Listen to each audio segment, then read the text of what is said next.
इस chat GPT part 1 video में हम लोग ने चैट जीपीटी एपीआई के बारे में सीखा था कि एपीआई कैसे वर्क करती है, कितना उसके चार्जेस लगते हैं, क्या पैरामीटर पास करते हैं, कैसे हम लोग को प्रॉम्प्ट पास करना है, उसके बारे में सब सीखा था। इस वीडियो को पहले जाके वॉच कीजिए।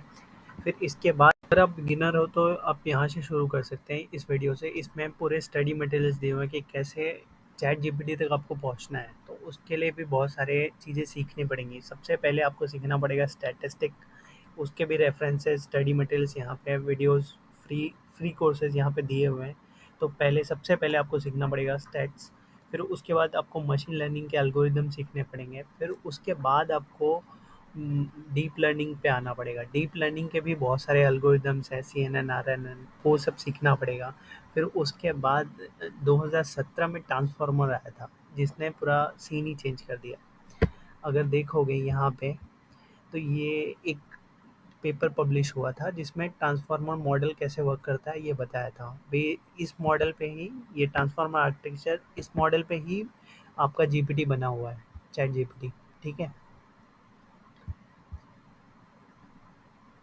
आपने स्टैट सीखा, मशीन लर्निंग सीखी, फिर डीप लर्निंग सीखी। फिर डीप लर्निंग में भी दो फील्ड्स हैं। पहले है एनएलपी, नेचुरल लैंग्वेज प्रोसेसिंग, जिसमें हम लोग टेक्स्ट जनरेट करते हैं।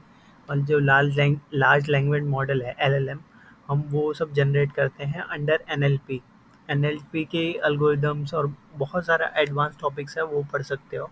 फिर कंप्यूटर विजन दूसरा पार्ट है, जिसमें हम लोग कंप्यूटर को इमेजेस जनरेट करना, वीडियो जनरेट करना, या फिर आप एक इमेज देते हो, उसके अंदर कौन से ऑब्जेक्ट हैं वो पहचानना, वो सारे मॉडल्स कंप्यूटर विजन के अंदर आते हैं। तो ये दो फील्ड में आप आगे जा सकते हो।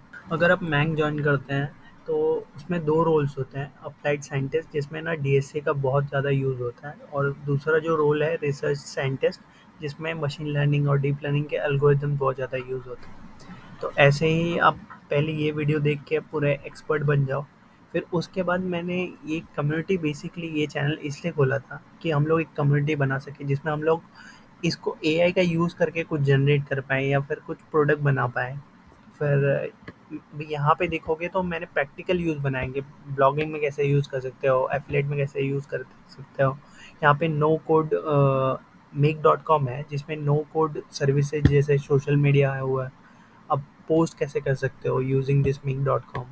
फिर ऐसे बहुत सारे टूल्स मैंने बताए हुए हैं, तो ये आप रेफ़र कर सकते हो। तो इसमें मैंने एंड टू एंड चीज़ें बताई हैं, जो प्रैक्टिकल चीज़ें हैं, कि जो लेटेस्ट एल्गोरिदम्स है, प्रैक्टिकल चीज़ें हैं जो अभी चल रही हैं एआई फील्ड में, मैं वो स्टार्ट टू एंड बताने की कोशिश कर रहा हूँ। तो बेसिकली चैनल बनाने का मोटो ये था कि हिंदी में स्टार्ट टू एंड ऐसा कुछ है नहीं चैनल, जिसमें ट्यूटोरियल और फिर प्रैक्टिकल भी सिखा रहे हो कि ये चीज़ जो हमने सीखी है उसका एक्चुअली यूज़ कहाँ हो रहा है। जैसे अभी हम कंप्यूटर विजन में डिस्कॉर्ड पे जाके हम लोग इमेज जनरेशन कर सकते हैं, तो वो मैंने प्रैक्टिकल बताया है इसमें। आप जाके चेक कर सकते हो कि वीडियो का रनवाई एमएल पे हम लोग वीडियो कैसे जनरेट कर सकते हैं। वो सारी प्रैक्टिकल वीडियोज़ हैं, वो सारे वीडियोज़ देख सकते हैं।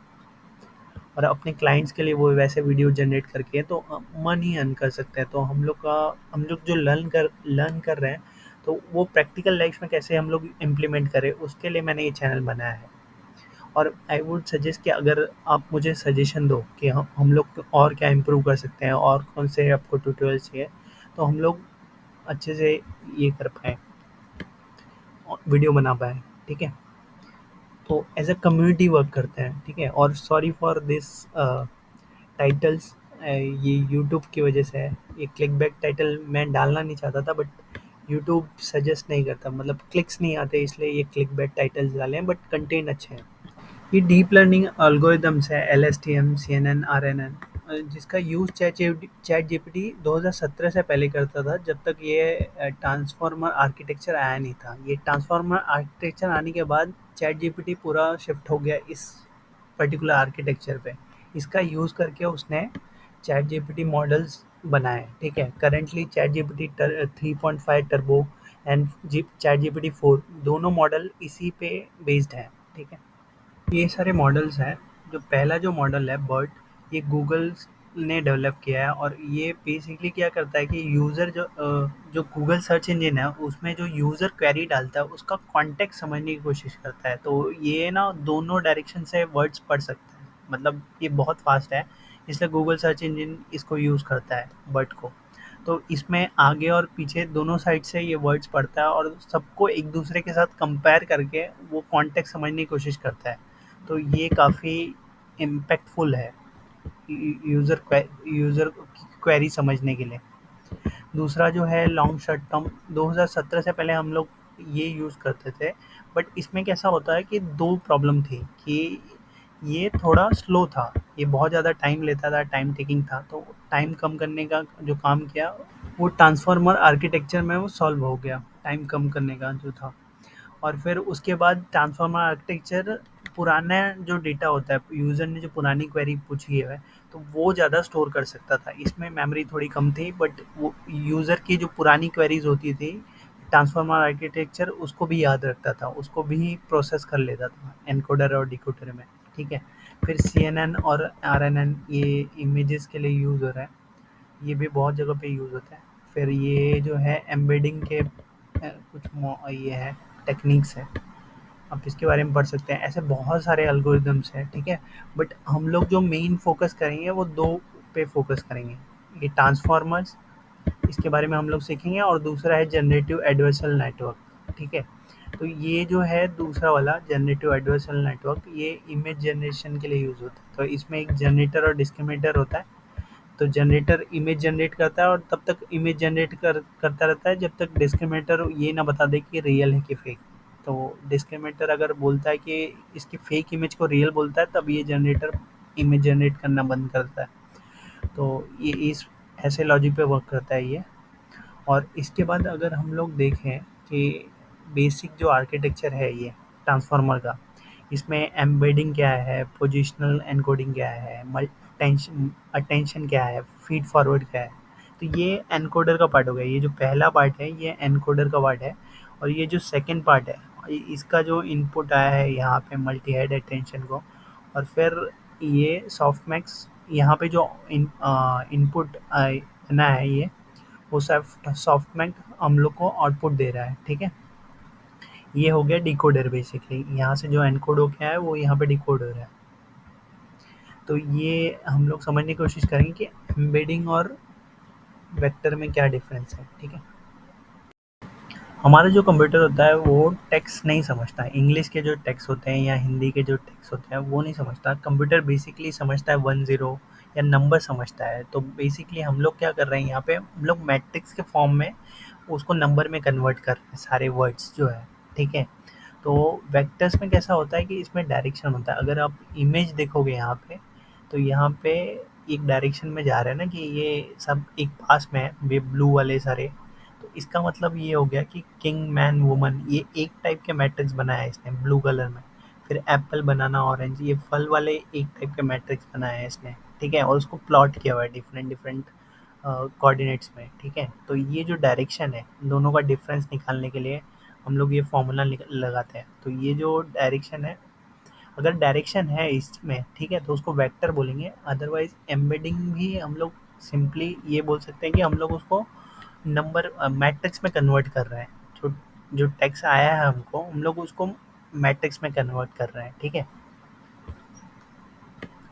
और फिर यहाँ पे अगर चेक करोगे हम लोग, आर्किटेक्चर आपका सिस्टम का डिज़ाइन है। जैसे इस केस में ट्रांसफार्मर के केस में ये पहला एनकोडर है, फिर यहाँ पे डिकोडर है जो आपको आउटपुट दे रहा है, ठीक है। तो ये एक आर्किटेक्चर हो गया ना इसका।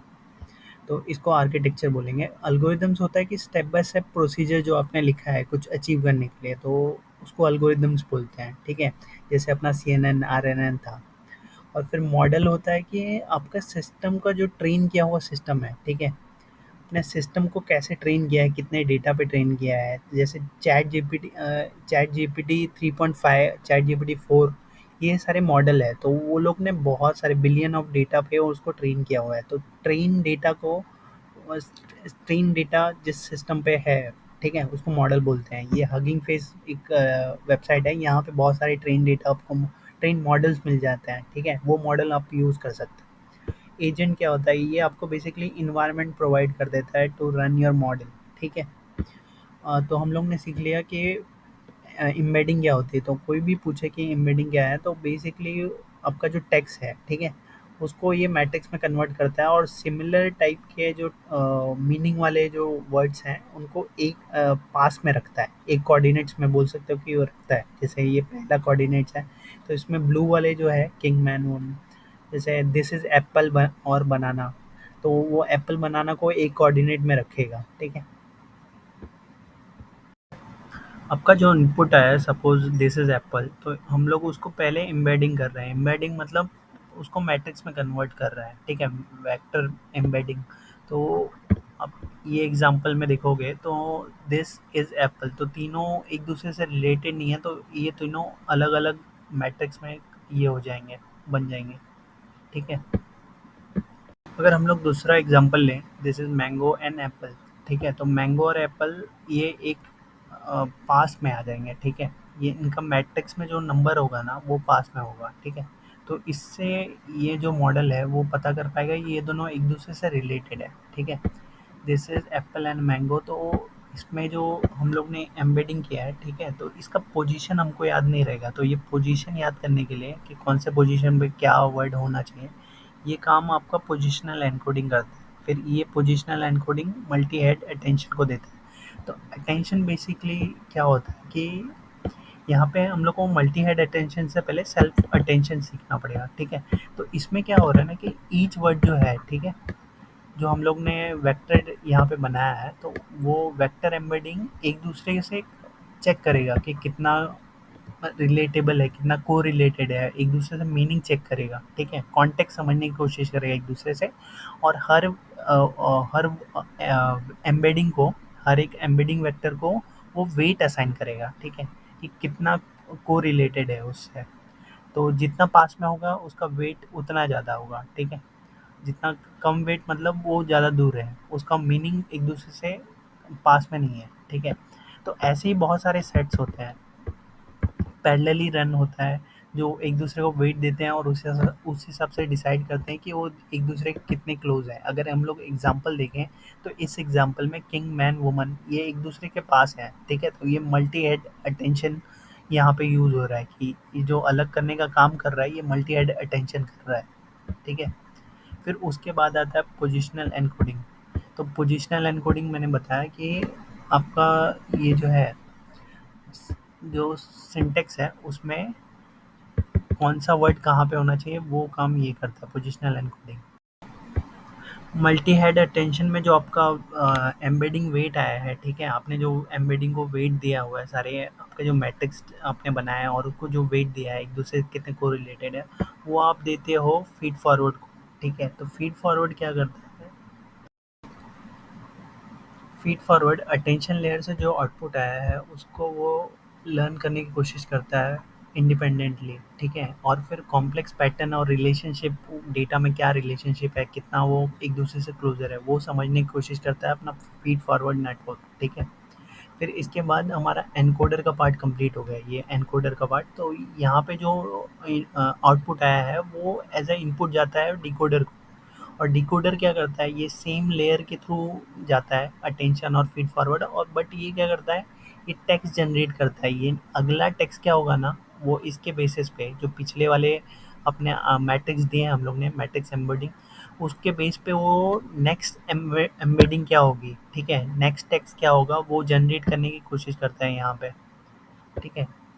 फिर उसके बाद हम लोग नॉर्मलाइज कर रहे हैं, ठीक है। ये हम लोग अ, जो ट्रेनिंग प्रोसेस है उसको स्टेबलाइज करने का काम बीच बीच हर लेयर में हो रहा है। अगर ये देखोगे ऐड एंड नॉर्मलाइज, तो यहाँ पे वही चीज़ हो रही है कि हम लोग उसको स्टेबल कर रहे हैं हर एक प्रोसेस को, ठीक है। फिर ये जो यहाँ पे जो इनपुट आए हैं सारे, ठीक है, वो एज अ इनपुट पास होते हैं सॉफ्टमैक्स को, ठीक है। यहाँ पे जो आउटपुट बनेंगे वो सॉफ्टमैक को पास होंगे, और सॉफ्टमैक क्या करता है, बेस्ड ऑन जो भी इनपुट मिले हैं सॉफ्टमैक्स को, वो उसके बेस पे नेक्स्ट टोकन या नेक्स्ट वर्ड जनरेट करने की कोशिश करता है, ठीक है। ये रहा ट्रांसफॉर्मर मॉडल, ठीक है। ये पढ़ सकते हो कि पैरेलली रन होता है, फास्ट है और पुराने मेमोरीज में भी रखता है, ठीक है। इसलिए मोस्टली यही। अब हम चैट जीपीटी के बारे में सीखेंगे कि कैसे ये ट्रांसफॉर्मर मॉडल यूज़ हो रहा है और फिर कैसे ये मॉडल ट्रेन हुआ है, ये दो चीज़ें हम सीखेंगे। तो यहाँ पे आप देखोगे सबसे पहले टोकनाइज़र हो रहा है, ठीक है? टोकनाइज़र, तो यहाँ पे what is the capital of France? तो यहाँ पे हर एक वर्ड को एज़ एक टोकन पकड़ा हुआ है इसने, ठीक है? अगर एक कॉमा होगा तो वो शायद अलग टोकन ना होगा। तो यहाँ पे कितने टोकन हैं? 1, 2, 3, 4, 5, 6, 7, ऐसे 7 टोकन बने हुए हैं, ठीक है? तो वो मॉडल को पास हो रहा है, ठीक? और फिर मॉडल से हम लोग ने जो एनकोडर और डिकोडर पढ़ा वो ट्रांसफार्मर में जा रहा है, ठीक है? और ये मॉडल पहले से ट्रेंड है। हम लोग ने पार्ट 1 में देखा था कि कैसे ये वर्क करता है, ठीक है? तो यहाँ पे हम लोग को चैटजीपीटी को एक रोल देना होता है कि वो किस डोमेन का एक्सपर्ट है। जैसे मैंने इसको एसईओ एक्सपर्ट बोला और फिर मैं यहाँ पे क्या कर रहा हूँ, यहाँ पे मैं उसको एक क्वेरी दे रहा हूँ कि मेरे को एक ब्लॉग लिख जिसमें इंस्टा इन्फ्लुएंसर के बारे में हो, ठीक है? और फिर यहाँ पे अगर देखोगे ये जो मॉडल है, हम लोग ये मॉडल पहले से बहुत सारे डेटा पे ट्रेन है, ठीक है? तो यहाँ पे से अभी जो लेटेस्ट चल रहा है वो 3.5 है और जीपीटी 4 है, ठीक है? और इसमें भी मोड है डिफरेंट और मैंने ये सारे पैरामीटर जो है टेम्परेचर की कितना रैंडमनेस होगा, फिर यहाँ पे टॉप है और कौन से सीक्वेंस कौन सा वर्ड आने पे वो स्टॉप हो जाएगा, फ्रीक्वेंसी कितनी होनी चाहिए एक वर्ड की, ठीक है? तो ये सारे आप इंक्रीज और डिक्रीज कर सकते हो। तो ये पहला वीडियो देखोगे तो आपको समझ में आ जाएगा। यहाँ पे मैं सबमिट करूँगा तो ये टेक्स्ट जनरेट करेगा मेरे लिए, ठीक है? अब यहाँ पे असिस्टेंट यहाँ पे टेक्स्ट जनरेट कर रहा है मेरे लिए, ठीक है? तो ये यहाँ से प्लेग्राउंड होने के बाद फाइन ट्यूनिंग है, ठीक है? फाइन ट्यूनिंग भी कर सकते हैं हम लोग यहाँ से। ये जो डायग्राम है ये चैट जीपीटी का आर्किटेक्चर है। तो आप एक क्वेश्चन पूछते हो, अगर वो question not safe for work है तो वो डायरेक्टली रिस्पॉन्स देने से मना कर देता है, ठीक है? आपको आउटपुट दे देगा कि इट्स नॉट सेफ। और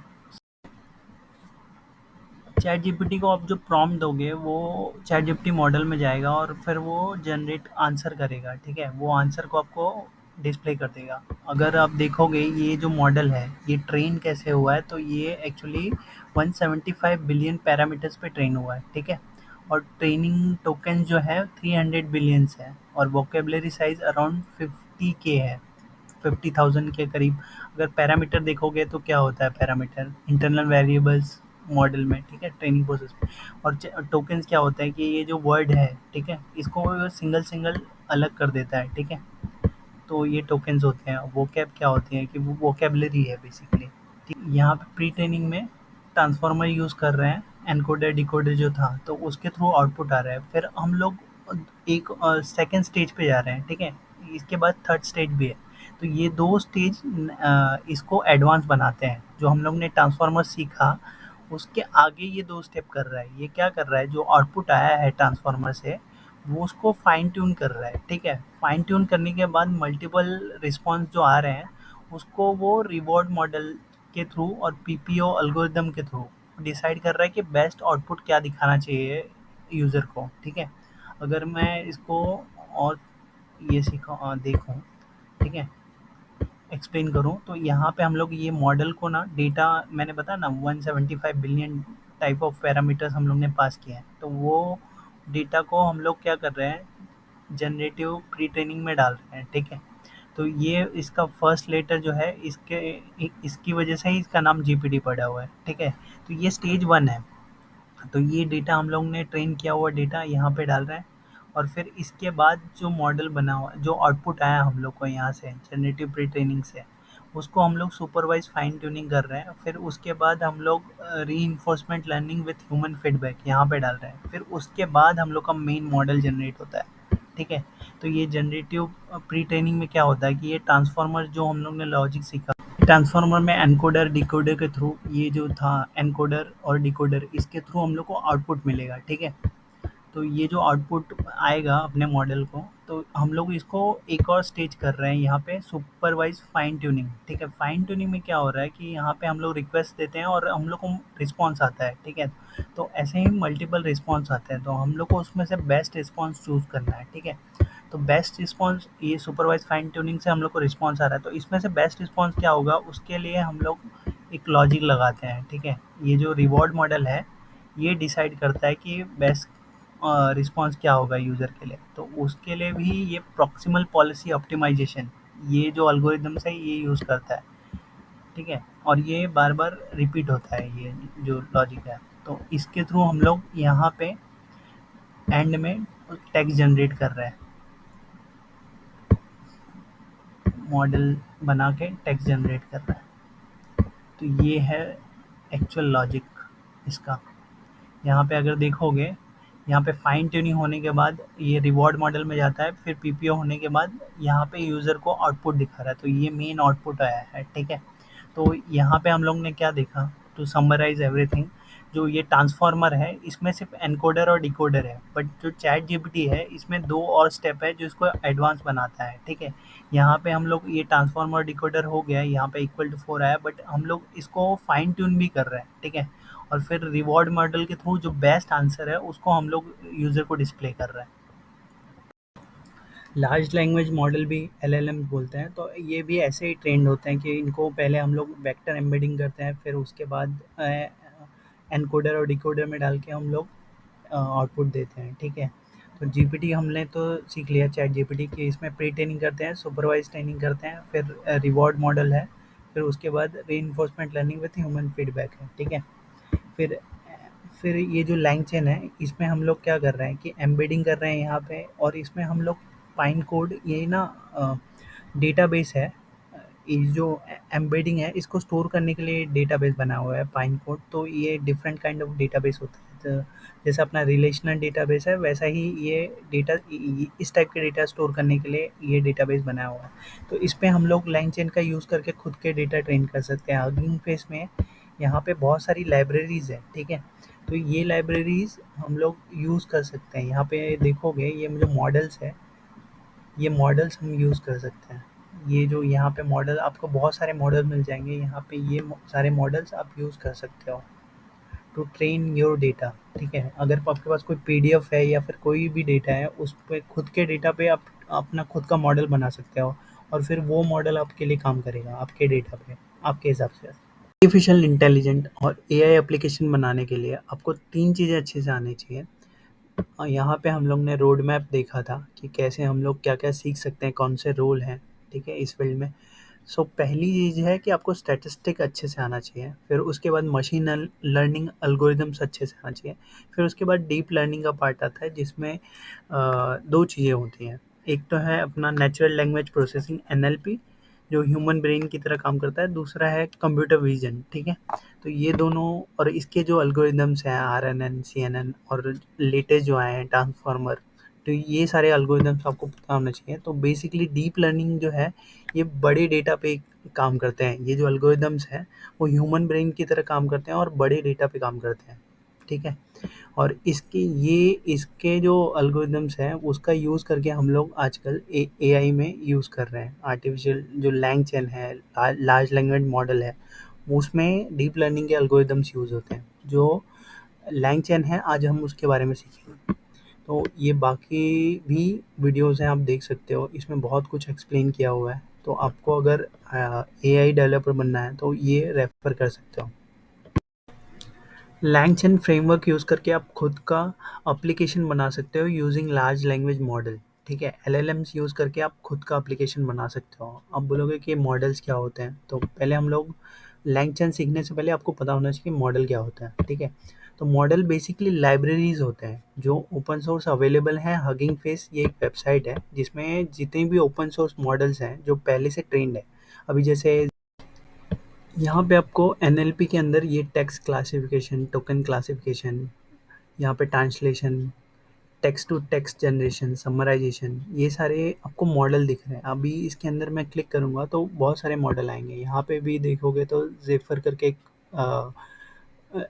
एलएलएम है, ठीक है, जो 7 बिलियन पैरामीटर पे ट्रेंड है। तो ये टेक्स्ट जनरेशन का काम करते हैं, ठीक है। ऐसे गूगल के भी अवेलेबल हैं बहुत सारे, ठीक है, लामा, और फिर फेसबुक के भी अवेलेबल हैं बहुत सारे।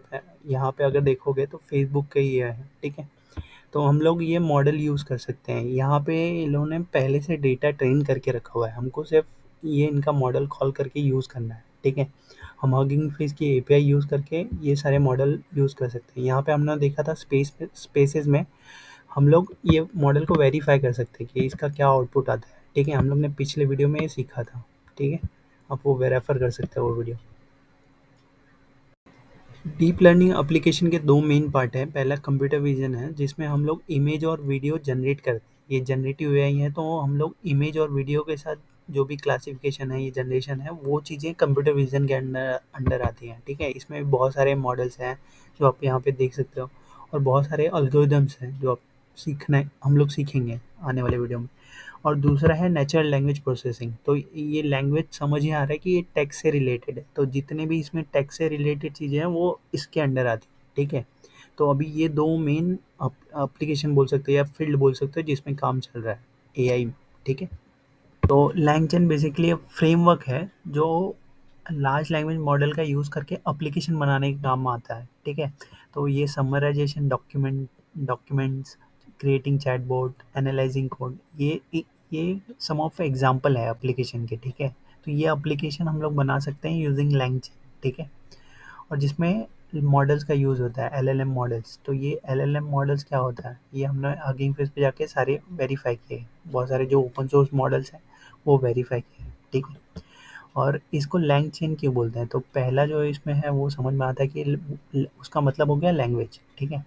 और दूसरा चेन है, तो ये जो हम लोग एप्लीकेशन बना रहे हैं अराउंड एलएलएम, ठीक है? तो ये इसको, इसके जो कंपोनेंट्स है उसको कनेक्ट करता है, इसलिए उसको चेन बोलते हैं। तो इसलिए दो वर्ड मिलके चेन बने हैं। अगर यहाँ पे एग्जांपल के लिए आप देखोगे, तो यहाँ पे हम लोग ने चैट जीपीटी खुद एक एलएलएम है।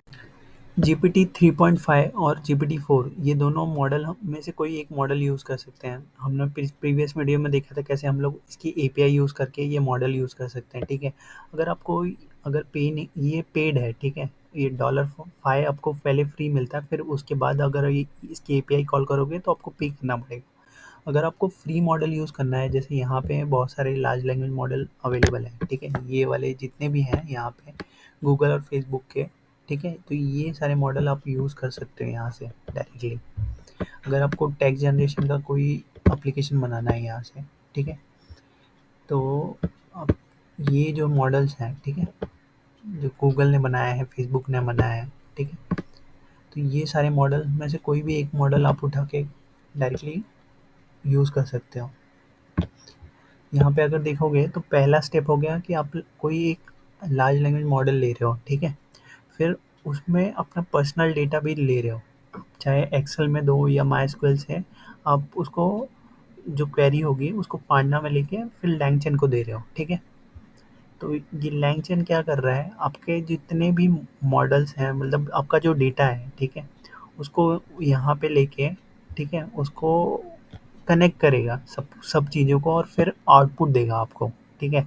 आपको ये फ्रेमवर्क दे रहा है पूरा सारी चीज़ों को कनेक्ट करने का, जितना भी मॉडल्स हैं उनको कनेक्ट करने का, आपका पर्सनल डेटा कनेक्ट करने का। तो ये एप्लीकेशन जो बनाने का काम होता है ये लार्ज लैंग्वेज पे, वो बेसिकली उसका फ्रेमवर्क है लैंगचेन, ठीक है? अब इसके बाद देखोगे तो इसमें 4 कंपोनेंट्स हैं, मेन कंपोनेंट्स। प्रॉम्प्ट टेम्पलेट है, ठीक है? अगर यहाँ पे अगर देखोगे तो यहाँ पे जो प्रॉम्प्ट टेम्पलेट है, तो इसमें बेसिकली हम यूज़र से क्या करवा यूज़र आपसे क्या करवाना चाहता है, आपका आपने जो एप्लीकेशन बनाया है उसमें यूज़र क्या क्वेश्चन पूछ रहा है, ठीक है? यहाँ चैट जीपीटी को हम लोग अगर कुछ क्वेश्चन पूछते हैं, ठीक है? तो ये एज अ प्रॉम्प्ट जाता है यहाँ पे, ठीक है? कि यूज़र एक क्वेश्चन पूछ रहा है तो उसका आंसर ये दे रहा है, तो वैसे ही यहाँ पे हम लोग पहले ये क्वेश्चन पूछ रहे हैं, तो ये प्रॉम्प्ट टेम्पलेट मतलब आप उसको प्रॉम्प्ट क्या दे रहे हो आपके मॉडल को, ठीक है? तो यहाँ पे हम दूसरा जो चीज़ है, ठीक है? यहाँ पे ये है एलएलएम्स, ठीक है? तो एलएलएम हमने देखा है यहाँ पे कि बहुत सारे एलएलएम जैसे चैट जीपीटी हो गया है, जीपीटी 3.5 या जीपीटी 4 हो गया, ठीक है? और या फिर गूगल या फेसबुक के ये लार्ज लैंग्वेज मॉडल हो गए, ये इसने 418 मिलियन डेटा पे ये ट्रेंड है, ठीक है? ये मॉडल, ये एक डिफरेंट मॉडल हो गया, ये एक डिफरेंट मॉडल हो गया, ये एक डिफरेंट मॉडल है, ठीक? तो ये सेकंड पार्ट हो गया आपका मॉडल, ठीक है? और अगर कोड में देखना चाहो तो यहाँ पे पहला जो पार्ट हो गया प्रॉम्प्ट टेम्पलेट, ठीक है? दूसरा जो पार्ट हो गया ये हगिंग फेस से इसने ये वाला मॉडल लिया हुआ है, ठीक है? या तो हम लोग इसकी जगह पे, हगिंग फेस की जगह पे हम लोग चैट जीपीटी 3.5 या जीपीटी 4 भी यूज़ कर सकते थे, ओपन एआई की एपीआई यूज़ करके, ठीक है? ओपन एआई की एपीआई यूज़ करके हम लोग यहाँ पे मॉडल यूज़ कर सकते थे। तो यहाँ पे इसने ये मॉडल यूज़ किया है और इसने टेम्परेचर रखा है 0, जो इसको अगर इसको बढ़ाओगे तो ये और ज़्यादा क्रिएटिव होके आंसर देगा, ठीक है? ये हमने प्रीवियस वीडियो में देखे थे ये सारे पैरामीटर्स क्या होते हैं। तो ये 2 चीज़ें शायद आपको समझ में आए होंगी कि यहाँ पे जो पहला पार्ट है वो प्रॉम्प्ट का है, ठीक है? यूज़र क्या करवाना चाहता है आपके एप्लीकेशन में, तो यूज़र की क्वेरी यहाँ पे आएगी। और दूसरा पार्ट है कौन सा मॉडल यूज़ कर रहे हो, ठीक है? हर एक स्पेशलाइज्ड मॉडल यूज़ कर सकते हो, ठीक है? ये 2 चीज़ें हो गई और थर्ड है एजेंट, ठीक है? तो एजेंट ना ऑटोनोमस एंटिटी है जो खुद फैसला लेने के लिए सक्षम है, ठीक है? ये हमने प्रीवियस वीडियो में, अगर हमारा यहाँ पे आप वीडियो देखोगे ये वाला, ठीक है? ऑटोजन ये वाला, तो इसमें हम लोग ने मल्टीपल एजेंट के बारे में बात की थी। तो इसमें डिटेल में हम लोग ने एक्सप्लेन किया था कि एजेंट क्या होता है और कैसे वर्क करता है एजेंट, ठीक है? तो जैसे ट्रांसलेशन के लिए एक पर्टिकुलर एजेंट हो सकता है, वैसे अगर देखोगे तो कोड जनरेशन के लिए, जैसे पाइथन में कोड जनरेशन के लिए एक एजेंट हो सकता है, ऐसे मल्टीपल एजेंट हो सकते हैं, ठीक है? वो पर्टिकुलर काम करने के लिए। और तीसरा ये लास्ट चीज़ है मेमोरी, कि आपका जब यहाँ पे चैटिंग कर रहा है यूज़र, तो आपका प्रीवियस जो चैट है उसको पता होना चाहिए, उसके लिए जो मेमोरी होती है, ठीक है? अभी जैसे मैंने यहाँ पे इसको एक क्वेश्चन पूछा हुआ है, ठीक है? तो अगर मैं कुछ पूछूँ कि यहाँ पे अगर कुछ पूछता हूँ एआई, तो यहाँ पे आंसर दे रहा है, ठीक है? तो इसको पिछला वाला मैंने सिर्फ एआई लिखा हुआ है, लेकिन इसको पता है कि मैं आर्टिफिशियल इंटेलिजेंस के बारे में ही पूछ रहा हूँ, क्योंकि मैंने पीछे भी इसको ये पूछा हुआ है। तो ये एक्चुअली डेटा स्टोर करता है यहाँ पे, अगर देखोगे तो, ठीक है? ऐसे ही आपके एप्लीकेशन में जो प्रीवियस डेटा है, ठीक है, वो स्टोर करता है। ये लैंगचन मेमोरी प्रोवाइड करता है, आपको कॉल करना होता है मेमोरी, ठीक है? ये 4 मेन कंपोनेंट है। इसके बाद फीचर्स हैं। ये सारी चीज़ें कर सकते हैं हम लोग। इसमें टेक्स्ट जनरेशन है, लैंग्वेज ट्रांसलेशन है, समराइज़ेशन है, ठीक है? सेंटिमेंट एनालिसिस है। इसके अलावा भी बहुत सारे एप्लीकेशंस हम लोग कर सकते हैं यूजिंग दिस। अगर आपको कोड देखना है तो इसमें बेसिकली हम लोग इंपोर्ट करते हैं पहले, सबसे पहले लाइब्रेरी, फिर यहाँ पे हम लोग प्रॉम्प्ट पास कर रहे हैं, what is capital of France. तो ये हम लोग डायनामिक भी यूज़र से ले सकते हैं। अभी इसमें हार्ड कोडेड किया हुआ है, ठीक है? फिर ये फंक्शन क्या कर रहा है, यहाँ पे हम लोग इस फंक्शन को प्रॉम्प्ट दे रहे हैं, ठीक है? फिर इसने लैंग्वेज ये खुद यहाँ पे ये कर रहा है, मॉडल है, ठीक है? तो हम लोग इसको प्रॉम्प्ट दे रहे हैं, ठीक है? और ये प्रॉम्प्ट का आंसर जो है वो यहाँ पे रन करके रिटर्न कर रहा है। अगर आप रियल एग्जांपल देखना चाहते हो, यहाँ पे हम लोग ने लैंगचन को इंस्टॉल किया हुआ है, ठीक है? हगिंग फेस को इंस्टॉल किया हुआ है। और फिर लैंगचन की जो हगिंग फेस की जो एपीआई है, क्योंकि हम लोग मॉडल है वो हम लोग यहाँ से यूज़ करने वाले हैं, हम लोग गूगल का मॉडल यूज़ करने वाले हैं। तो हगिंग फेस का जो टोकन है वो आपको यहाँ पे डालना पड़ेगा, ठीक है? फिर उसके बाद हम लोग यहाँ पे सबसे पहले प्रॉम्प्ट देते हैं यूज़र को कि यूज़र को करवाना क्या है, ठीक है? तो यूज़र को वो आंसर मिलेगा, ठीक है? अभी जैसे फ्रांस का कैपिटल क्या है, ये मेरा एक क्वेश्चन था, ठीक है? उसको हम लोग यहाँ पे पास कर रहे हैं, ये क्वेश्चन को इसमें पास कर रहे हैं एलएलएम चेन में, ठीक है? तो ये पहला हो गया, प्रॉम्प्ट हो गया। यहाँ पे हम लोग ने प्रॉम्प्ट डिसाइड किया, प्रॉम्प्ट टेम्पलेट में ये दिया और हम लोग ने उसे क्वेश्चन लिया, ठीक है, यूज़र से। और उस क्वेश्चन को हम लोग कहाँ पास कर रहे हैं, हम लोग पास कर रहे हैं, ये जो प्रॉम्प्ट आया हम लोग को, यहाँ पे देखोगे ये जो प्रॉम्प्ट आया हम लोग को, ये प्रॉम्प्ट हम लोग हगिंग फेस की मॉडल है, ठीक है? यहाँ पे गूगल प्लान, ठीक है? इसको पास कर रहे हैं। यहाँ पे यूज़र से प्रॉम्प्ट लिया, ठीक है? ये प्रॉम्प्ट को हम लोग ये मॉडल में भेज रहे हैं, ठीक है?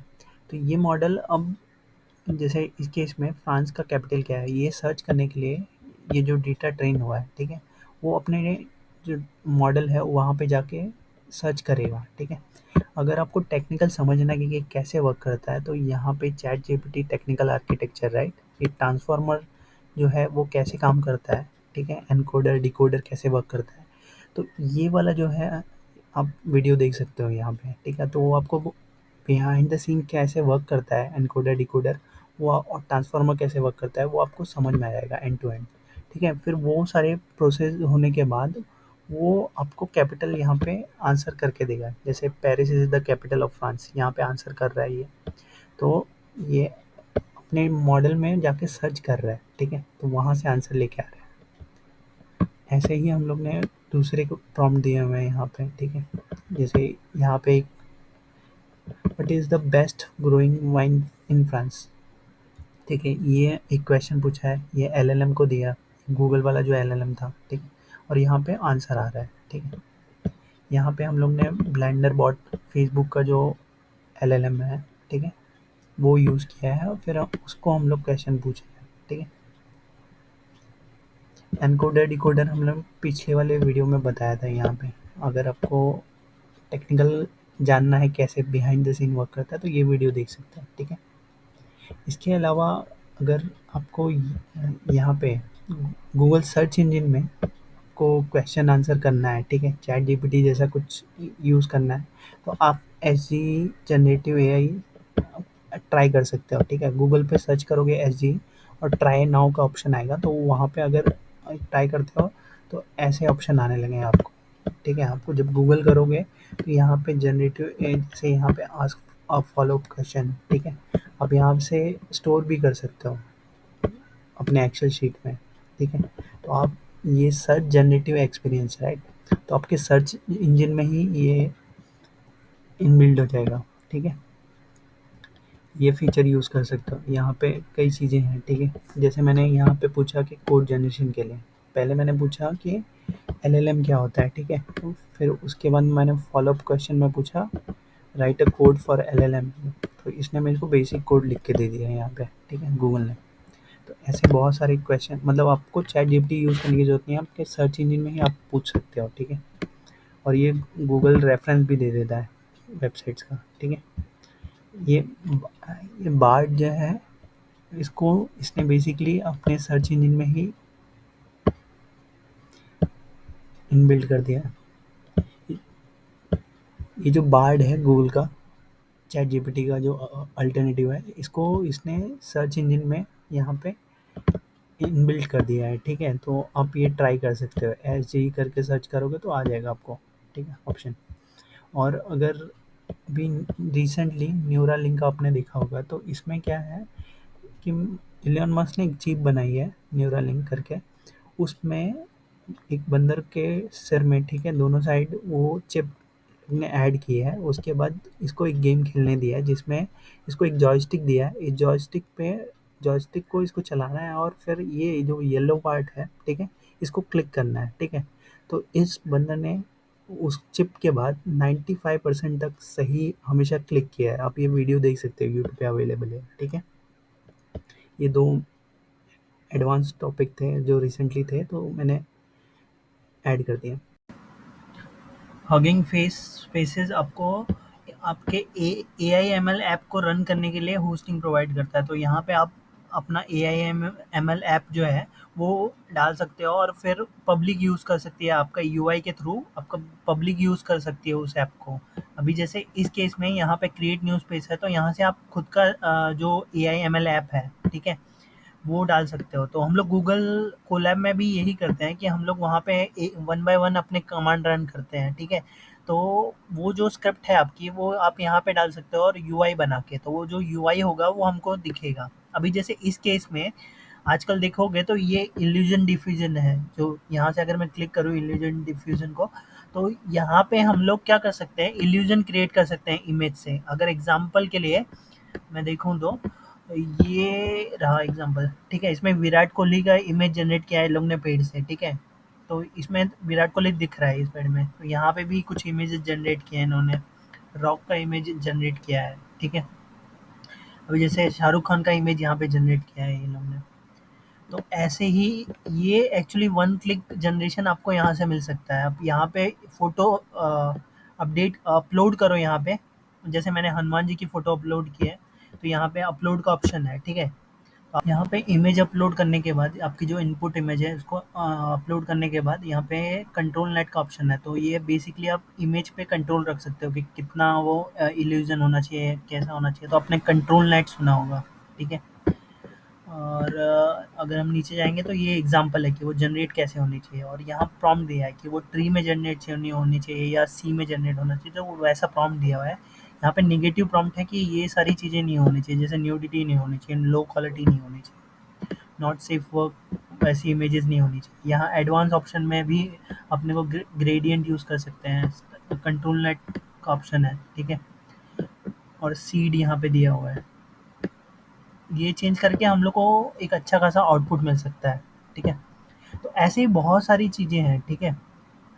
ये वीडियो डबिंग तो यहाँ पे, ठीक है, आप जो बोल रहे हो उसका आपको टेक्स्ट मिल जाएगा। तो वीडियो टू टेक्स्ट का जो ऑप्शन है वो इस मॉडल में है, वीडियो डबिंग, ठीक है। आप यहाँ से चेक कर सकते हो। सेम यहाँ पे भी स्टेबल डिफ्यूजन में चेक कर रहा हूँ, तो यहाँ पे लॉर्ड हनुमान की फ़ोटो मैंने बनाई है, बट ये उतना एडवांस नहीं है, तो इसने ऐसे जनरेट किया है, which is very low quality, ठीक है। तो एक यहाँ पे देखेंगे तो म्यूज़िक जनरेशन में मैंने हिंदी बॉलीवुड स्टाइल म्यूज़िक दी है। इसमें आप एग्ज़ाम्पल भी दे सकते हो कि वो कैसा म्यूज़िक जनरेट करना चाहिए, तो उस हिसाब से म्यूज़िक जनरेट कर देगा ये यहाँ पे। अगर हम लोग सुनते हैं इसको,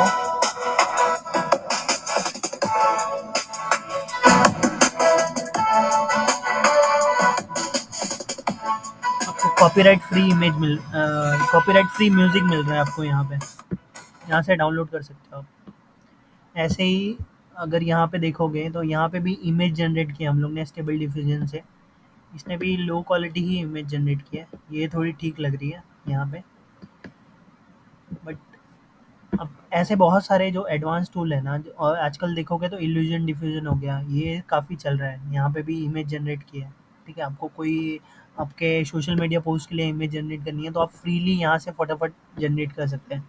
बट कभी कभी होता है इनका जीपीयू या सीपीयू बहुत ज़्यादा लोग यूज़ कर रहे हैं, बिकॉज ये फ्री है, तो वो बहुत ज़्यादा टाइम लेता है जनरेट करने में। ये जो है ज़ीरो टू स्टोरी, तो आप यहाँ पे ना, अब मैं एग्जांपल के लिए, ये एक और ये है, यहाँ पे हम लोग इमेज दे रहे हैं यहाँ पे, और फिर ये रिकॉग्नाइज कर रहा है कि इमेज में क्या है। ये बुद्धा को रिकॉग्नाइज कर रहा है, बट है हनुमान जी। तो ये इंग्लिश, और आपको कभी कभी चाहिए होता है कि आप ये करें, कैप्शन लिखें, तो कैप्शन आपको यहाँ से इजीली बन सकता है, ठीक है। आप खुद ये जो एपीआई है, ये जो मॉडल है रिकॉग्नाइज एनीथिंग, इसका यूज़ करके आप ऐसे ऐप बना सकते हैं जो आपका कैप्शन लिखे, ठीक है। अभी इसमें ज़ीरो टू स्टोरी में हम लोग ये कर सकते हैं, स्टोरी बना सकते हैं खुद की। अभी जैसे मैं यहाँ पे ये कर रहा हूँ कि रोमांस स्टोरी लिखूँगा यहाँ पे, तो ये थोड़ा टाइम लेता है, फिर जनरेट करेगा। बीच पे होना चाहिए या लाइब्रेरी में होना चाहिए, तो मैं लाइब्रेरी में करता हूँ। मूड क्या होना चाहिए, तो मैं हार्ट फेल्ट करता हूँ। फिर कैरेक्टर सेटअप करना पड़ेगा कि कैरेक्टर क्या है, ठीक है। फिर यहाँ से हम लोग जनरेट फर्स्ट स्टोरी करेंगे, तो इसने स्टोरी जनरेट कर दी है यहाँ पे, ठीक है। ये स्टोरी जनरेट कर दिए हैं यहाँ पे। और फिर आपको इमेज या ऑडियो चाहिए तो वो भी जनरेट कर सकते हो आप यहाँ पे। अगर मैं ऑडियो करता हूँ तो ये थोड़ा टाइम लेगा जनरेट होने के लिए। अभी जैसे यहाँ पे जनरेट होने के लिए टाइम ले रहा है, तो ये ऑडियो भी जनरेट कर देगा। म्यूज़िक के साथ आप ये कर सकते हो। फिर वैसे ही इस स्टोरी से रिलेटेड अगर आपको इमेज जनरेट करनी है तो वो इमेज जनरेट कर सकते हो। ऐसे आप अपना खुद का यूट्यूब चैनल बना सकते हो यहाँ। तो ये सारे जो मॉडल्स हैं, यहाँ पे आपको मॉडल्स में सारे ऑप्शन मिल जाएँगे। तो ये सारी जो मॉडल्स हैं, इनका यूज़ करके आप खुद का ऐप बना सकते हो। और फिर ये सिर्फ़ ये जो यूआई है यहाँ पे, ये सारे फ़ेमस ऐप, अभी जैसे इल्यूजन डिफ्यूज़न वगैरह, तो ये सिर्फ़ होस्ट किए हुए हैं यहाँ पे। आप चेक कर सकते हो कि ये वर्क कैसे करते हैं यूज़ करने से पहले। ये सारे जो मॉडल है, यूज़ करने से पहले आप यहाँ पे वेरीफ़ाई कर सकते हो कि वो कैसे वर्क कर रहा है। तो ये म्यूज़िक जनरेट कर लिया है। ये उतना एडवांस नहीं है, ये सारे मॉडल कम डेटा पे ट्रेन हुए हैं, बट आगे चल के आप इसको खुद का ये दे सकते हो, डेटा दे सकते हो, ट्रेन कर सकते हो इस मॉडल को, ठीक है। टेक्स्ट टू गिफ है, बाक है, वीडियो ट्रांसलेशन है, यहाँ पे टेक्स्ट टू स्पीच है, QR code, AI art generator, तो इंस्टा थ्री डी है, इमेज टू इमेज कर सकते हो। ऐसे बहुत सारे एप्लीकेशंस हैं जिसको आप वेरीफाई कर सकते हो यहाँ पे जाके, ठीक है। कुछ चीज़ों का आपको ध्यान रखना पड़ेगा कि पहला जो इमेज आप अपलोड कर रहे हो वो उसका बैकग्राउंड ट्रांसपेरेंट हो, ठीक है। और फिर सेकंड, आप जो ये इल्यूजन स्ट्रेंथ है ये अराउंड 1 के पास रखोगे, और ये जो है इसमें से ऐसा चूज़ करोगे तो ये डिज़ाइन बन जाएगा बेसिकली। हम लोग जो प्रॉम्प्ट दे रहे हैं जंगल सी, तो ये शेर हम लोग को कहाँ पे दिखना चाहिए, तो वो वहाँ पे आ जाएगा, ठीक है। ये दोनों मतलब मर्ज हो जाएंगे एक दूसरे में, और ये ऐसा पैटर्न ना बन जाएगा। अगर आप ऐसा रखना चाहते हो तो ये पैटर्न बन जाएगा। अभी हम इस केस में जनरेट करेंगे, तो एक्चुअली ये फ्री है, इसलिए अ, यहाँ पे एरर आता है, ये application is too busy keep trying, right. अभी मैं कितनी बार भी ट्राई करूँ तो ये एरर ही देगा मुझे। तो मोस्टली रात के टाइम अगर आप ट्राई कर रहे हो तो आपको ये चल सकता है, बट आपको ये इशू फिक्स कर सकते हैं हम लोग ये वेबसाइट का यूज़ करके। अगर आपको अच्छा इल्यूजन इमेज जनरेट करना है, तो यहाँ पे जैसे मैंने लॉयन की इमेज ली थी, तो ये और मैंने ये पैटर्न लिया हुआ है, ठीक है। आपको यहाँ पे अच्छे प्रॉम्प्ट्स और कंट्रोल्स अच्छे से देने हैं, ठीक है। यहाँ पे जो कंट्रोल गाइडेंस स्टार्ट और कंट्रोल एंड है, सीड आपको देना पड़ेगा। तो और यहाँ पे शेड्यूलर है, तो यहाँ पे डिफरेंट चूज़ कर सकते हो आप। जैसे मैं यहाँ पे ये चूज़ करता हूँ, और फिर इन्फरेंस स्टेप्स है, इमेज साइज़ आप डिफ़ाइन कर सकते हो, फिर रन करोगे तो ये इमेज जनरेट करेगा। तो अभी अपने केस में यहाँ पे ये लायन का इमेज जनरेट किया है इसने, अगर देखेंगे तो ये लायन का इमेज जनरेट किया है। ऐसे ही ये 4 इसमें डिवाइड करके इसने जनरेट किया है, ठीक है। माइक्रोसॉफ्ट ने सितंबर 25, 23 को एक पेपर पब्लिश किया ऑटोजन से related. AutoGen is basically multi agent open source framework for large language model. LLM के लिए जो हम लोग टेक्स्ट जनरेशन के लिए जो एलएलएम यूज़ करते हैं, उसमें ये मल्टीपल एजेंट प्रोवाइड कर रहा है। सो पर्टिकुलर टास्क के लिए एक एजेंट होगा, तो वो सारे एजेंट मिलके एक साथ काम करेंगे यूज़र की क्वेरी सॉल्व करने के लिए। एग्जाम्पल के लिए, अगर कंपनी रन करती है तो उसमें सीईओ होता है, सीएफओ होता है, सबका अपना रोल, डेवलपर होता है, सबका अपना रोल डिफाइन होता है ना, कि वो सीईओ अपना काम करेगा, सीएफओ, ये लोग मिलके एक product in the and develop करते हैं, ठीक है। तो वैसे ही यहाँ पे मल्टीपल एजेंट्स हैं, ठीक है। पहले सिंगल एजेंट होता था, वो सब काम करता था। अभी इसमें मल्टीपल एजेंट हैं यहाँ पे। अगर ये आप पढ़ोगे ये पेपर, तो इसमें एक जो एजेंट एजेंट है ये कमांडर है, ठीक है। यहाँ पे ये है दूसरा राइटर जो कोड लिखेगा, ठीक है, और तीसरा है सेफगार्ड जो वेरीफाई करेगा, ठीक है। तो ऐसे ही मल्टीपल एग्जांपल के थ्रू हम लोग समझ सकते हैं कि ये कैसे वर्क करता है। इसके लिए पहले जो है हमने बोला कि एक जो एजेंट है, समझो वो यूज़र प्रॉक्सी एजेंट है, तो पहला जो यूज़र है, ठीक है, वो क्वेश्चन पूछ रहा है ये सेकेंड एजेंट को, ठीक है। अभी जैसे इस केस में यूज़र प्लॉट करने के लिए बोल रहा है टेस्ला और मेटा के चार्ट को ईयर टू डेट, ठीक है। तो यहाँ पे जो ये एलएलएम एजेंट है जो पाइथन कोड लिखता है, इसका पर्टिकुलर काम है कि पाइथन कोड लिखता है, ठीक है। तो ये फिर से जाके वो इसको बोलता है कि पाइथन इंस्टॉल करने के लिए। यहाँ पे जो प्रॉक्सी एजेंट है इसके पास शेल कमांड्स है, ठीक है, पाइथन के शेल्स कमांड रन कर सकते हैं यहाँ पे। तो वो सारी शेल कमांड रन करता है। जैसे इस केस में वाई फाइनेंस का जो एपीआई है वो इंस्टॉल कर रहा है यहाँ पे, ठीक है, ये पाइथन जो शेल कमांड के थ्रू।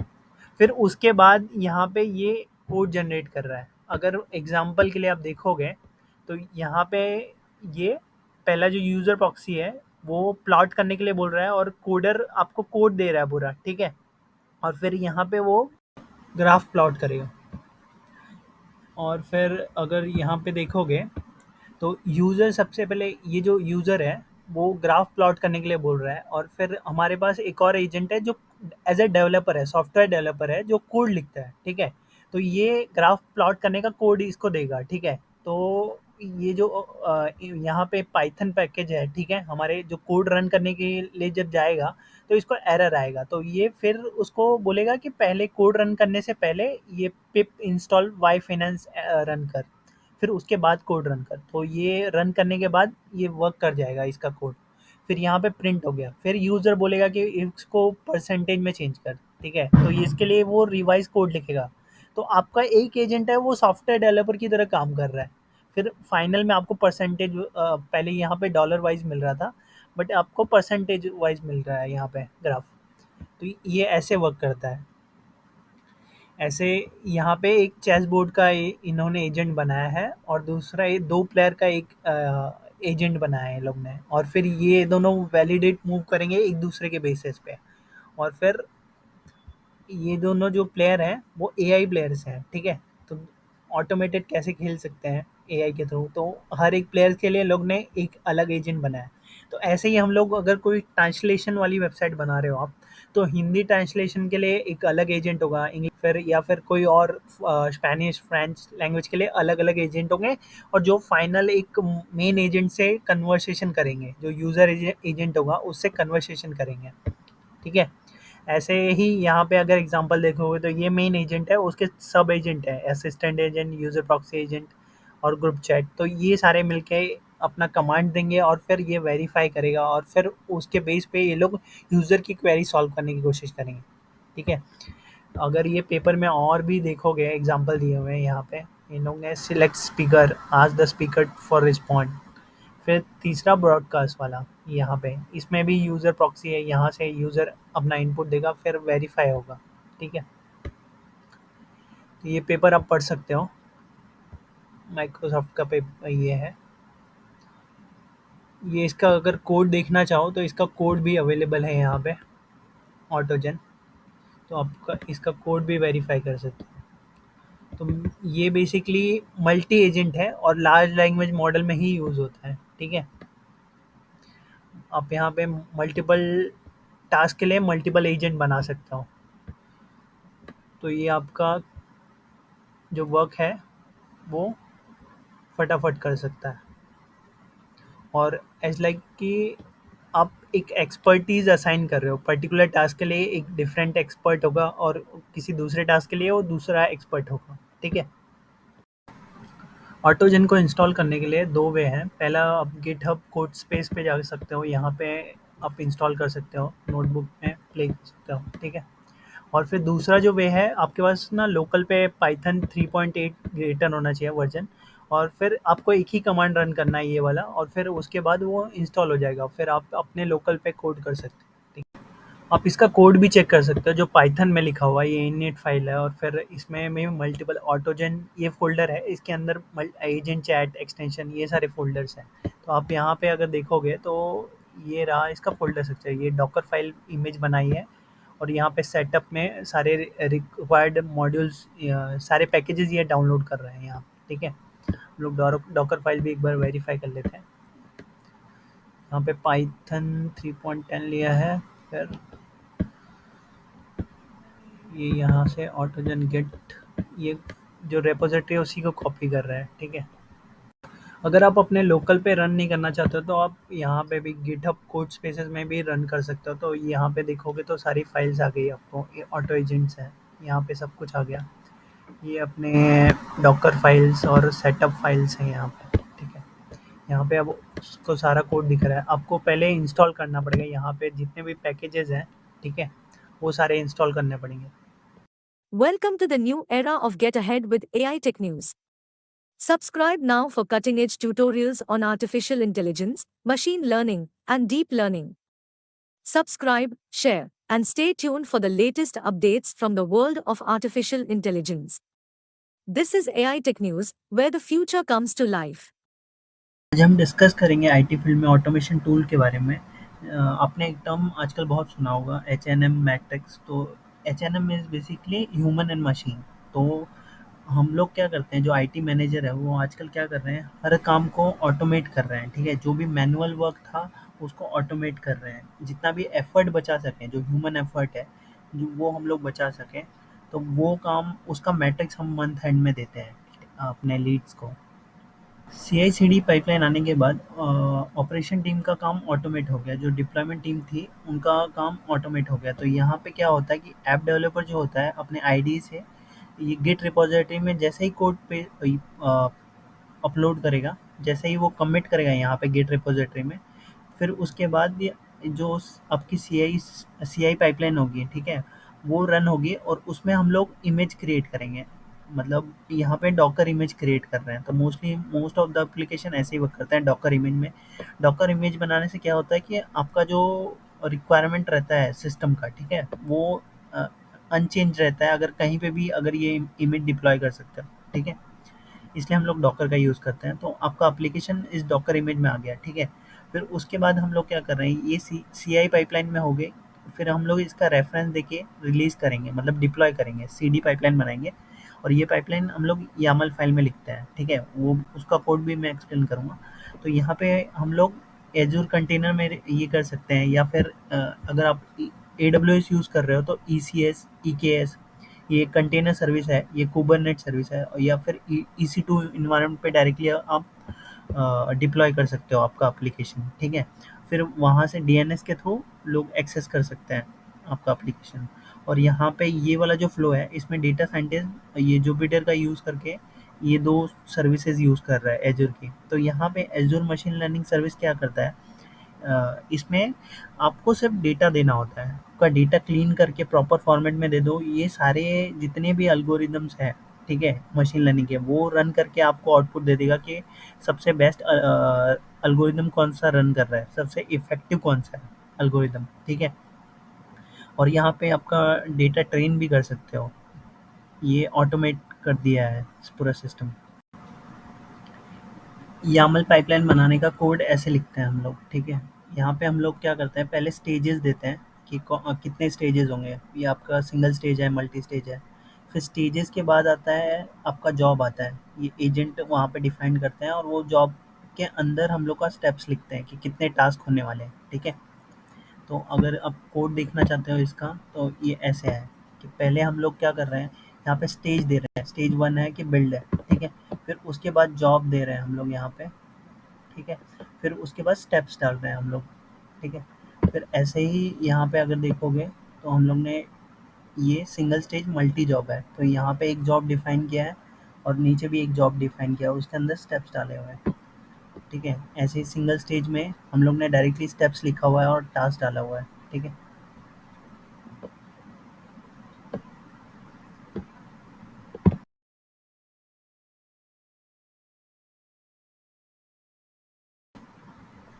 सर्वर टीम और ऑपरेशन टीम जो डिप्लॉयमेंट करती थी, वो काम ऑटोमेट कर दिया CI/CD पाइपलाइन ने। फिर उसके बाद जो बारी आई सॉफ्टवेयर टेस्टर की। सॉफ्टवेयर टेस्टर यूनिट टेस्टिंग और फंक्शन टेस्टिंग जो करते थे, तो उसके टेस्ट केसेस बना दिया। और वो टेस्ट केसेस आप बेसिकली रन करते हो आपकी CI पाइपलाइन में बिफोर डिप्लॉयमेंट, राइट। और फिर आपको वहाँ पे पूरा रिस्पॉन्स मिल जाता है कि कितने टेस्ट केसेस पास हुए, कितने फेल हुए। तो ये सारे टूल्स हैं, आप सेलेनियम यूज़ कर सकते हो। अगर पाइथन यूज़ कर रहे हो तो पी वाई टेस्ट या पी वाई यूनिट टेस्ट ये यूज़ कर सकते हो। यहाँ पे और भी टूल्स हैं, ये फ्रीलांस कुछ टूल है, ओपन सोर्स टूल है, ठीक है। ये आप यूज़ कर सकते हो। अगर आप पाइथन कोड यूज़ कर रहे हो तो ये सेलेनियम एक्चुअली बहुत सारी लैंग्वेज को सपोर्ट करता है। तो ये सेलेनियम क्या करता है, आपको जो ब्राउज़र में ये समझो, यहाँ पे आपके बटन पे ये जो सर्च बटन है, यहाँ पे सर्च जो बटन है, अगर मेरे को यहाँ पे कुछ सर्च कराना है, ठीक है, जो ऑटोमेटिकली हो जाना चाहिए, तो मैं क्या करूँगा, ये बटन, ये क्लास पकड़ के मैं इसके जो टेस्ट केसेस है वो लिखूँगा। ये जो डब्ल्यू ब्लॉक सर्च बटन है, ये मैं क्लास पकड़ूँगा और फिर मैं इस बटन पे क्लिक क्लिक कर, और जो ऑप्शन होता है वो जे क्वेरी का यूज़ करेगा, उसके थ्रू ये कोड करेगा, ठीक है। यहाँ पे ये सारे टूल्स है जो हम लोग यूज़ कर सकते हैं।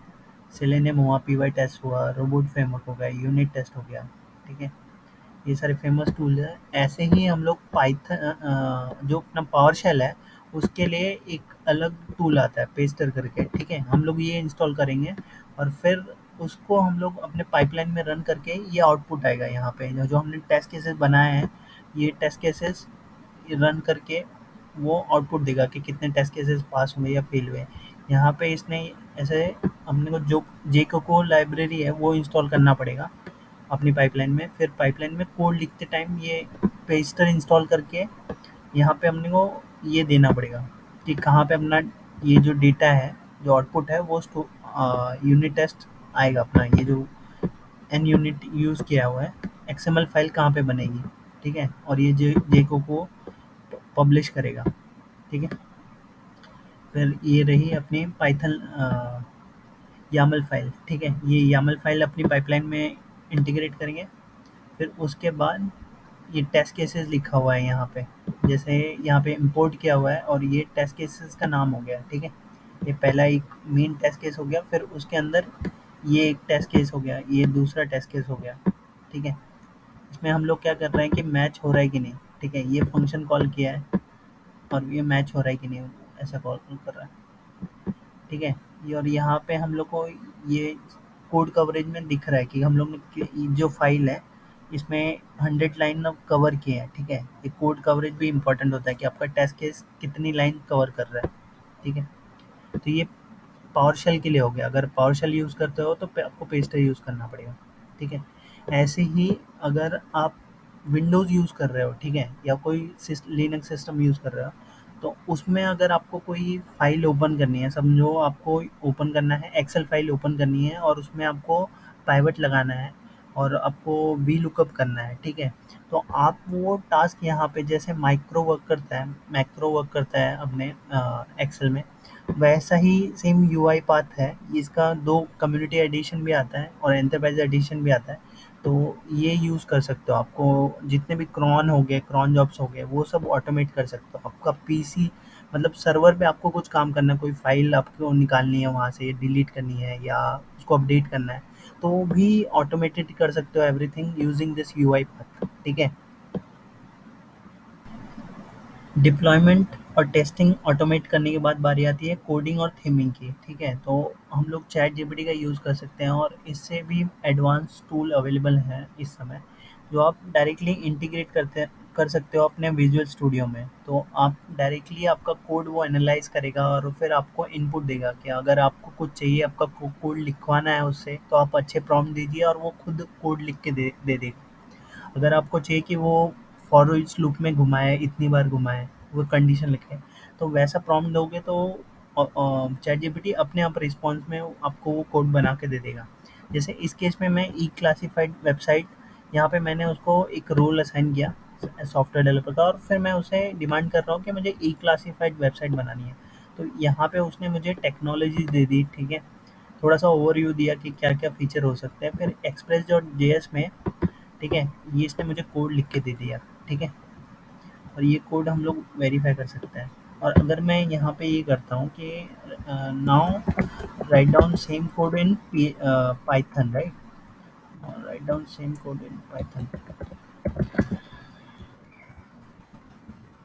कोड इन पाइथन, मुझे देखो क्या रिस्पॉन्स देता है ये। इसने फ्लास्क ऐप बनाया और फिर इसने मोंगोडीबी से कनेक्ट करके मुझे सारे पेजेस जितने भी हैं वो बना के दे रहा है ये, ठीक है। तो मुझे ये कोड मिल गया। मैं डायरेक्टली नाउ यहाँ पे लिस्टिंग पेज है, ठीक है। तो मैं अगर इसका थीमिंग करना चाहूँ तो थीमिंग पे मैं करा सकता हूँ, क्रिएट टेम्पलेट थीम,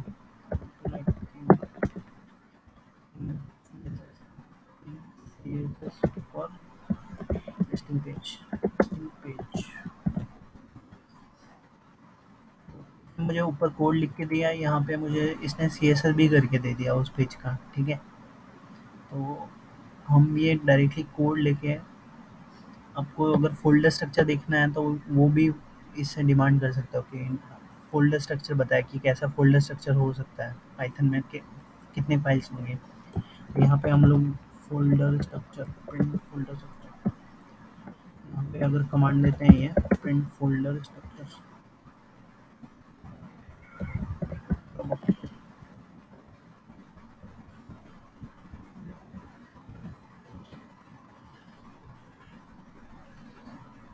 यहाँ पे इसने पूरा फ़ोल्डर स्ट्रक्चर ही दे दिया हम लोग को, ठीक है। डेटाबेस कहाँ पे होगा, कैसे होगा, यहाँ पे चाहिए तो आपको एक्सप्लेन भी करेगा एक-एक पॉइंट, ठीक है।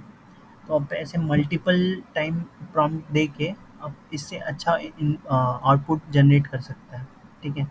बट आपके प्रॉम्प्ट में दम होना चाहिए। अब हम ट्रेंडिंग टॉपिक सीखेंगे कि ऑटो जीपीटी क्या होता है, एजेंट जीपीटी क्या है, ऑटोजन क्या है। तो मैंने एग्जांपल के लिए ये 3 जगह पे 3 जो अपने फेमस एआई चैटबॉट हैं, उनको मैंने ये सेम क्वेश्चन पूछा, ठीक है। इन तीनों का डिफरेंस, पहला हमने चैट जीपीटी को पूछा, फिर बार्ड को पूछा, फिर मैंने बिंग को पूछा, ठीक है। बट मुझे इसमें चैट जीपीटी ने तो बोला कि ये डेटा ट्रेंड नहीं है इसके पास, ठीक है।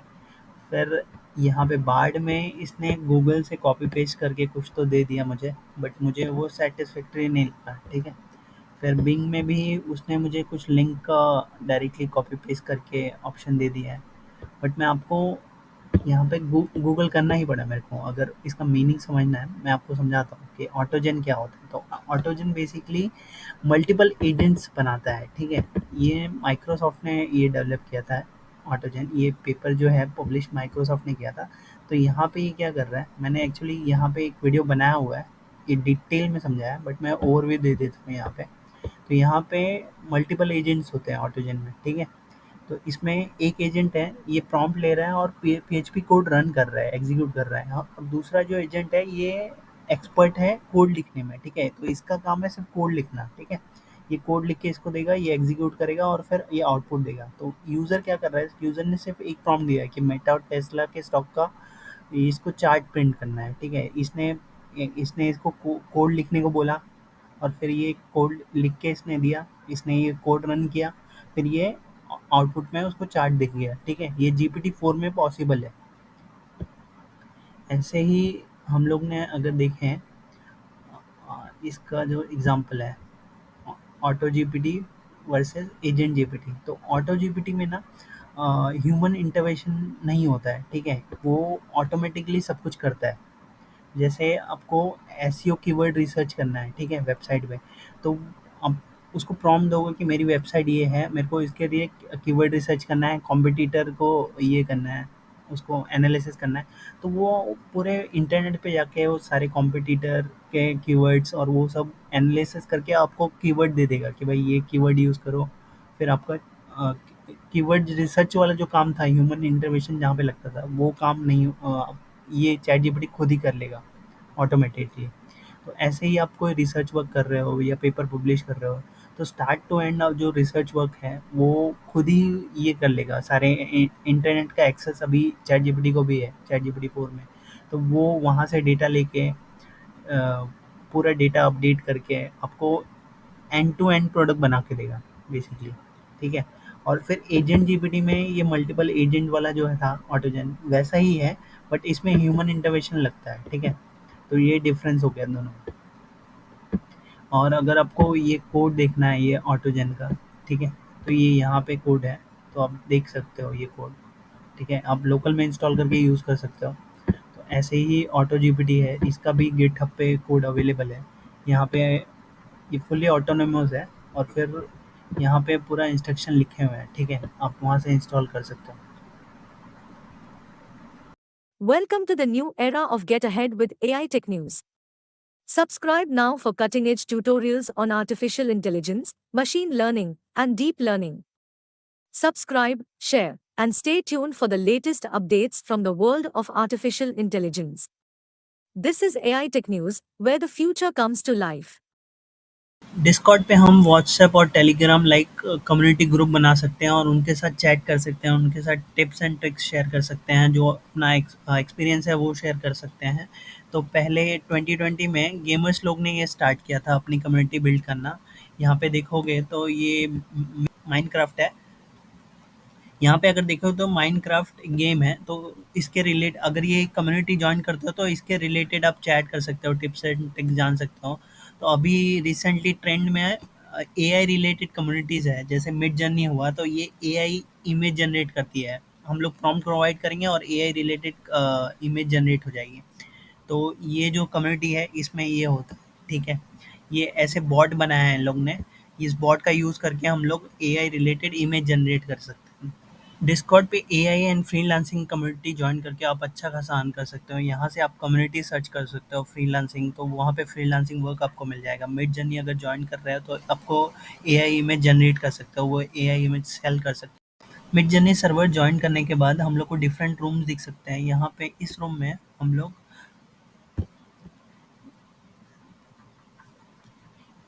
हम लोग यहाँ पे आएँगे और फिर यहाँ पे हम लोग बैकस्लैश इमेजिन करके ऐड करेंगे, तो हम लोग को ये प्रॉम्प्ट दिखेगा, ठीक है। यहाँ पे ये ऐड करने के बाद आप अपना प्रॉम्प्ट डाल सकते हो। ये प्रॉम्प्ट हम लोग को एडवांस प्रॉम्प्ट डालना पड़ेगा, जैसे मैं यहाँ पे कर रहा हूँ कॉफ़ी बीन का प्रोडक्ट प्रोडक्ट कॉफ़ी बीन। और फिर मैं डिफाइन कर रहा हूँ कि क्या कैसी फ़ोटोग्राफ़ी होनी चाहिए। तो हम लोग ऐसे अपना प्रोडक्ट इमेज क्रिएट कर सकते हैं बहुत ईज़िली, ठीक है? और अगर रेफ़रेंस में देखोगे तो बहुत सारे इसके पैरामीटर्स हैं, जैसे ये आर्टिस्ट कौन-सा होना चाहिए, किसकी तरह ये डिज़ाइन करेगा आपका प्रोडक्ट। तो ये आप देख सकते हो रेफ़रेंस, ये आर्टिस्ट का नाम अगर पैरामीटर में डालोगे तो वैसा ही प्रोडक्ट बन के आएगा। अगर सपोज़ आपका नेकलेस ब्रांड है, आपको प्रोडक्ट शूट करवाना है, तो आपको किसी चीज़ की ज़रूरत नहीं है, ना फ़ोटोग्राफ़र की, ना मॉडल की, आपको सिर्फ़ अच्छे प्रॉम्प्ट देने हैं मिडजर्नी को, और फिर ये अपने आप इमेज जनरेट करके दे देगा आपको। यहाँ पे अगर चेक करोगे तो ये इमेज देखिए, क्वालिटी देखिए इमेज की, एकदम एडवांस क्वालिटी की इमेज इसने जनरेट करके दी है, ठीक है? तो ऐसे हम लोग चेक कर सकते हैं, ऐसे मल्टीपल वर्ज़न आपको मिलेंगे। यहाँ पे अगर चेक करोगे तो आपको इसमें बहुत सारे ढेर सारे ऑप्शन भी मिलते हैं, ठीक है?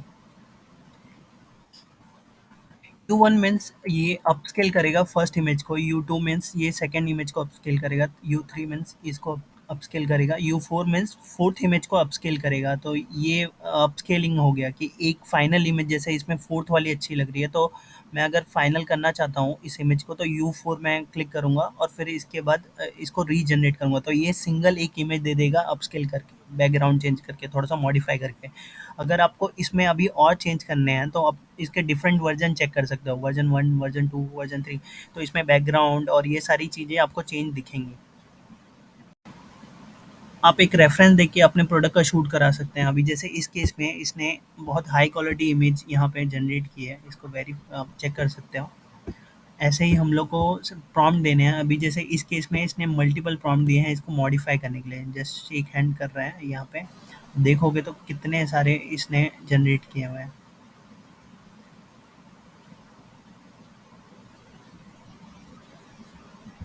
ऐसे ही आपको प्रॉम्प्ट देके मॉडिफाई करना है। यहाँ पे चेक करोगे तो ये इमेज जनरेट किया है इसने, इंडियन गर्ल पूजा करते हुए। तो जो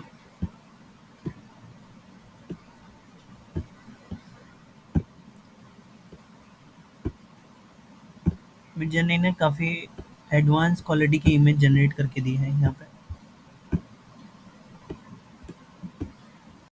ऐसे ही डिस्कॉर्ड पे कुछ फ्री टूल्स हैं जिसका यूज़ कर सकते हो आप। अभी जैसे इस प्रॉम्प्ट जंगल में हम लोग @ducking luck लिखेंगे, उसके आगे हम लोग प्रॉम्प्ट देंगे, ठीक है? तो अपना इमेज जनरेट हो जाएगा। इस केस में इसने बियर का इमेज जनरेट किया है। ऐसे ही लियोनार्डो एआई करके है, यहाँ पे भी हम लोग सेम कर सकते हैं। आप यहाँ पे सर्च भी कर सकते हो जैसी आपको इमेज चाहिए। जैसे मैंने इंडियन गर्ल सर्च किया तो इसने बहुत सारे एग्जांपल दे दिए इंडियन गर्ल्स के, ठीक है? देख सकते हो बहुत ही हाई क्वालिटी इमेज इसने जनरेट कर की है। अभी डूइंग पूजा करके मैं सर्च करता हूँ, ये क्या इमेज आती है।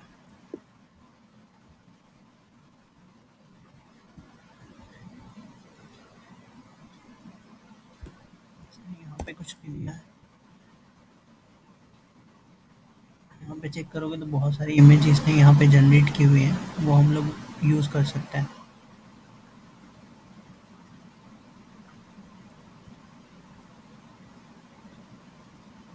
ये रही वो इमेज यहाँ पे, ये वाली, modern Indian student playing in front of set of fashion equipment during the Ayodhya puja the background decorative festival. ये इमेज जो हम लोग ने देखी थी यहाँ पे, इसके लिए उसने ये कमांड दिया था। वो प्रॉम्प्ट से बेसिकली ऐसी इमेज जनरेट हुई, देखोगे तो एकदम हाई क्वालिटी इमेज जनरेट हुई।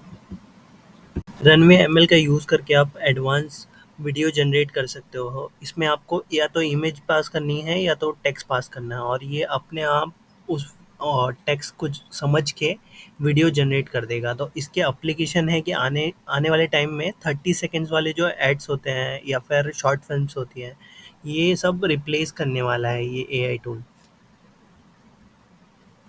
एग्जाम्पल के लिए यहाँ पे हम देख सकते हैं ये सारे एग्जाम्पल वीडियोस हैं जो इन लोग ने जनरेट किए हैं।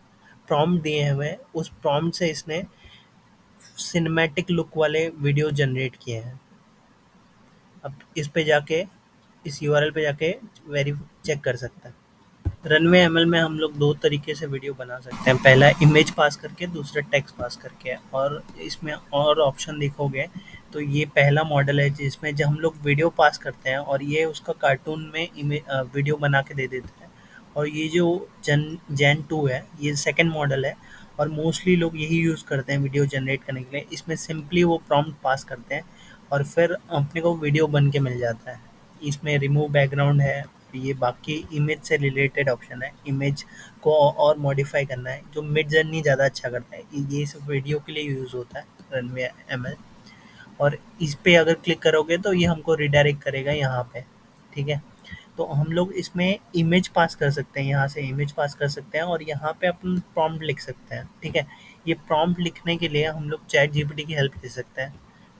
हम चैट जीपीटी को एक रोल प्रोवाइड करेंगे, जैसा हम लोग ने लास्ट वीडियो में सीखा था कि हम लोग एक सिस्टम रोल प्रोवाइड करना होता है। फिर उसके बाद चैट जीपीटी हम लोग को उस रोल के हिसाब से आउटपुट देता है, ठीक है।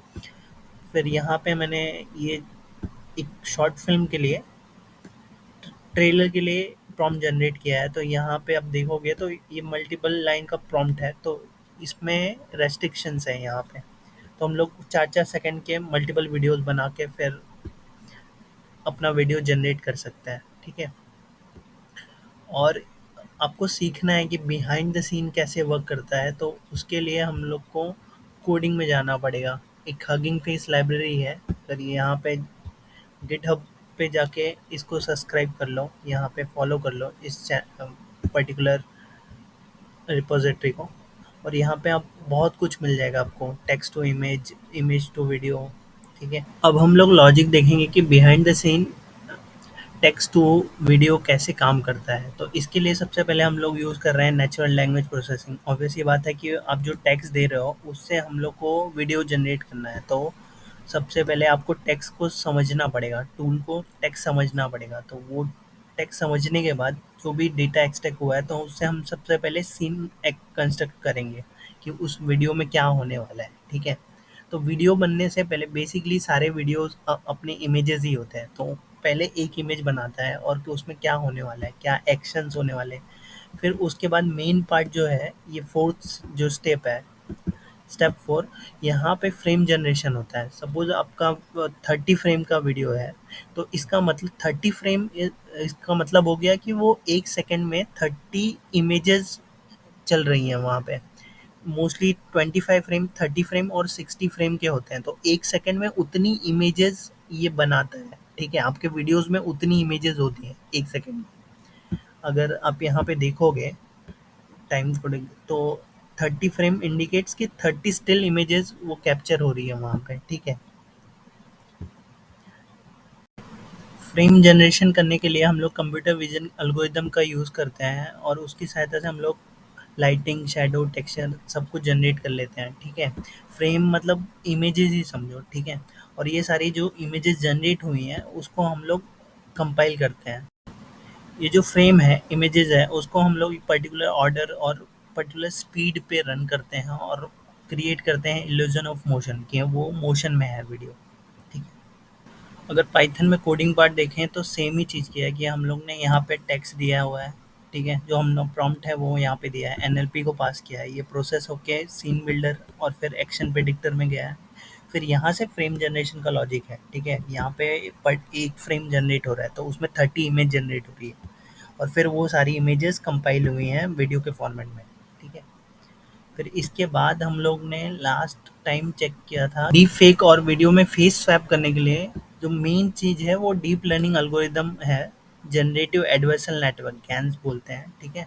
तो इसमें फेस डिटेक्शन, फेस अलाइनमेंट, फिर यहाँ पे ये जो है जनरेटिव एडवर्सल नेटवर्क, तो इसमें क्या होता है, हमारे पास दो चीज़ें होती हैं, एक जनरेटर होता है और दूसरा डिस्क्रिमिनेटर होता है। तो जनरेटर तब तक इमेज जनरेट करता है जब तक डिस्क्रिमिनेटर ये ना बता दे कि वो रियल है कि फेक है। जब वो उसको लगता है कि डिस्क्रिमिनेटर को लगता है कि हाँ ये रियल इमेज ही है, तब जाके वो डिस्क जनरेटर स्टॉप करता है इमेज जनरेट करना और इसके थ्रू हम लोग फेस स्वैप कर लेते हैं, ठीक है। हगिंग फेस ओपन सोर्स है, यहाँ पे आप ये सारे मॉडल्स चेक कर सकते हैं। अभी जैसे टेक्स्ट टू वीडियो है तो इसके लिए बहुत सारे मॉडल अवेलेबल हैं यहाँ पे, तो इसका कोड हम लोग वेरीफाई कर सकते हैं, ठीक है। ये अपने यहाँ पे राइट हैंड साइड में अब देखोगे तो कितने लोग ने डाउनलोड किया है और ये कैसा इमेज जनरेट कर रहा है। लेफ्ट हैंड साइड में पूरा डिस्क्रिप्शन दिया हुआ है ये कैसे यूज़ करना है और कैसे ये वर्क करता है, ठीक है। तो ऐसे मल्टीपल मॉडल्स हैं अवेलेबल जो हम लोग यूज़ कर सकते हैं। Welcome to the new era of Get Ahead with AI Tech News. Subscribe now for cutting edge tutorials on artificial intelligence, machine learning, and deep learning. Subscribe, share, and stay tuned for the latest updates from the world of artificial intelligence. This is AI Tech News, where the future comes to life.